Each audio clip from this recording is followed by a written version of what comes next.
7 জুলাই অনুষ্ঠিত হবে জগন্নাথ দেবের রথযাত্রা উৎসব। একে কেন্দ্র করে সোনামুড়া মহকুমার মেলাঘরে তৈরি হচ্ছে 58 ফুট রথ। সমগ্র উত্তর পূর্বাঞ্চলের মধ্যে অন্যতম এই রথের মেলায় বিগত বছরগুলিতে লক্ষ লক্ষ মানুষের ভিড় জমান। তাই এই বছরও আর কোনো পরিবর্তন হবে না। সেই লক্ষ্যকে স্থির রেখেই দফায় দফায় প্রশাসনের বিভিন্ন দপ্তরের প্রতিনিধি এবং মেলা কমিটির যৌথ ব্যবস্থাপনায় রূপরেখা তৈরি হয়েছে রথযাত্রা এবং মেলা। রথ থেকে উল্টো রথ এই 7 দিন ধরেই চলবে জগন্নাথ দেবের পুজো।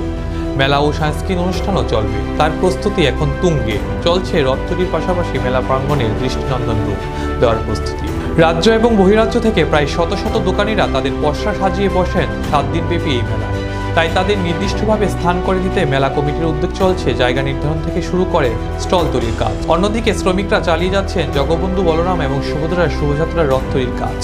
জগন্নাথ দেবের স্নানযাত্রার দিন থেকে শুরু করে এই রথের কাজ শুরু হয়। রথের চাকায় পুজো দিয়ে শ্রমিকরা শুরু করে ধীরে ধীরে 58 ফুট সেই রথ তৈরির কাজ। সব মিলিয়ে রথযাত্রাকে কেন্দ্র করে মেলাঘরে এখন সাজো সাজো রব। আমি জয়ন্ত শাহ, মেলাঘর জগন্নাথ সেবা কমিটির সেক্রেটারি।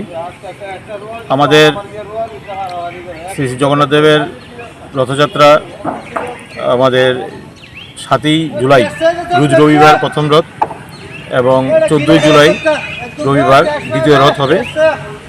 তো সেই উপলক্ষে আমাদের কাজ স্নানযাত্রার দিক থেকেই চলছে।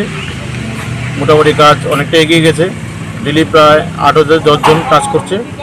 প্রায় 15 দিন কাজ চলবে।